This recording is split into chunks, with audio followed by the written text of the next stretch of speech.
தாய்மார்கள, பெரியோர்கள,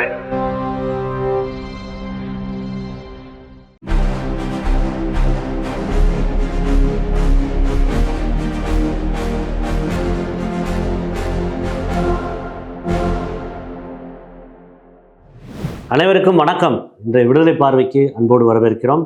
அன்னை மணியம்மையாரின் 107ஆம் ஆண்டு பிறந்த நாளை முன்னிட்டு கோவையில் இருக்கும் தமிழர் தலைவர் அவர்கள் இன்று காலை 10:30 மணி அளவில் அன்னையாரின் படத்திற்கு ஒளி முழக்கங்களிடையே மலர் மாலை அணிவித்து மரியாதை செலுத்தியிருந்தார்.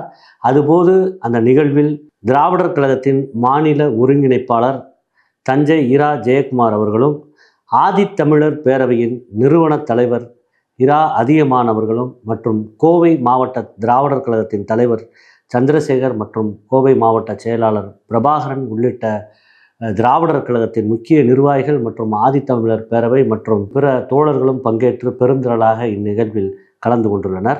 அன்னை மணியம்மையாரின் 107ஆம் ஆண்டு பிறந்த நாளை முன்னிட்டு பெரியார் ஈவேரா நெடுஞ்சாலையில் உள்ள அன்னை மணியம்மையாரின் திருவுருவ சிலைக்கு திராவிடர் கழக மகளிரணி தோழர்கள் மற்றும் மகளிர் பாசறை தோழர்கள் புடைசூழ மலர் மாலை அணிவித்து ஒளி முழக்கத்தை எழுப்பினர். அதனைத் தொடர்ந்து பெரியார் திடலில் உள்ள அன்னை மணியம்மையார் அவர்கள் நினைவிடத்தில் திராவிடர் கழகத்தின் துணைத் தலைவர் கவிஞர் களி பூங்குன்றன், பொதுச்செயலாளர் வி அன்புராஜ் மற்றும் பொருளாளர் வி குமரேசன் உள்ளிட்ட மாநில நிர்வாகிகள் மற்றும் மகளிரணி தோழர்கள் மற்றும் பெருந்திரளாக கலந்து கொண்டு மலர் வளையம் அணிவித்து கொள்கை உறுதிமொழியை ஏற்றுக்கொண்டுள்ளனர். நடக்கவிருக்கும் சட்டப்பேரவை தேர்தல் என்பது டெல்லிக்கும் தமிழ்நாட்டுக்கும் இடையே நடக்கும் சித்தாந்த போராட்டம். கடந்த 5 ஆண்டு கால திராவிட மாடல் ஆட்சியின் சாதனைகளை எடுத்துச் சொல்வீர். அடுத்த 5 ஆண்டுகளில் செய்ய இருக்கும் சாதனைகளையும் மக்களிடத்தில் கொண்டு செல்வீர். திராவிட மாடல் நல்லாட்சி தொடரட்டும், தமிழ்நாடு வெல்லட்டும் என்று திருச்சி சிறுகனூரில் நேற்றைக்கு நடைபெற்ற திராவிட முன்னேற்றக் கழகத்தின் மாநில மாநாட்டில் முதலமைச்சர் மு.க. ஸ்டாலின் அவர்கள் கொள்கை சாதனை முழக்கம் ஆற்றியிருக்கிறார். சமையல் எரிவாயு சிலிண்டர் விலை ரூபாய் 60 உயர்த்தப்பட்டுள்ளதால் சங்கிலி தொடர் போல உணவுப் பொருட்களின் விலை பல மடங்கு உயரும் அபாயம் ஏற்பட்டிருக்கிறது.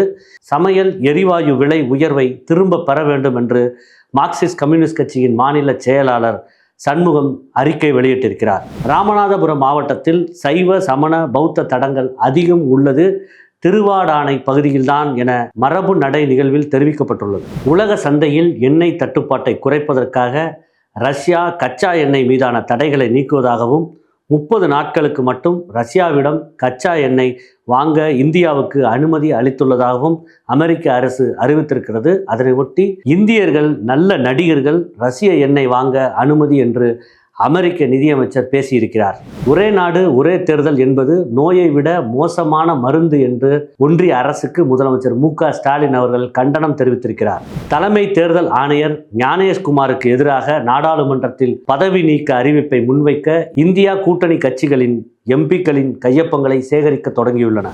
ஈரான் போர் காரணமாக எரிபொருள் விலை, பொருளாதார பேரழிவு போன்றவை மக்கள் பிரச்சனைகள். இது குறித்து விவாதிக்க கோருகிறோம். நரேந்திர மோடி மிரட்டப்பட்டாரா, சமரசம் செய்யப்பட்டாரா என்று கேள்விகள் எழும். அதனால்தான் அவர் நாடாளுமன்றத்தை விட்டு ஓடிவிட்டார் என்று நாடாளுமன்ற எதிர்க்கட்சித் தலைவர் ராகுல் காந்தி பேட்டியளித்திருக்கிறார். திராவிட இயக்க வரலாற்றில் அன்னை மணியம்மையாருக்கென்று தனி அடையாளமும் தன்னிகரற்ற அத்தியாயமும் முத்திரையும் உண்டு.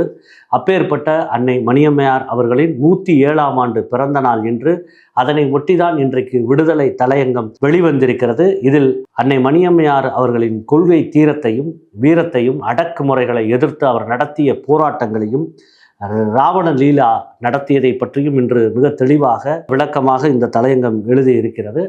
மேலும் 1976 நடைபெற்ற எமர்ஜென்சி அடக்குமுறை சட்டத்தை எதிர்த்து அவர் களமாடியதையும் இன்றைக்கு தலையங்கம் மிக தெளிவாக எடுத்து காட்டியிருக்கிறது. தோழர்கள் அதனை உள்வாங்கி படிக்குமாறு கேட்டுக்கொள்கிறோம். மேலும் இது போன்ற செய்திகளை பார்த்திடவும் திராவிடர் கழக தலைவர், தமிழர் தலைவர் ஆசிரியர் அவர்களின் பொதுக்கூட்ட உரைகள், பேட்டிகள், குழந்தைகளுக்கான காணொளிகள், பகுத்தறிவு திரைப்படம், ஆவணப்படம், குறும்படம், பகுத்தறிவு பாடல்கள் போன்றவற்றை பார்த்திட பெரியார் விஷன் OTT செயலியை தரவிறக்கம் செய்து சப்ஸ்கிரைப் செய்யுமாறு கேட்டுக்கொள்கிறோம். நன்றி, வணக்கம்.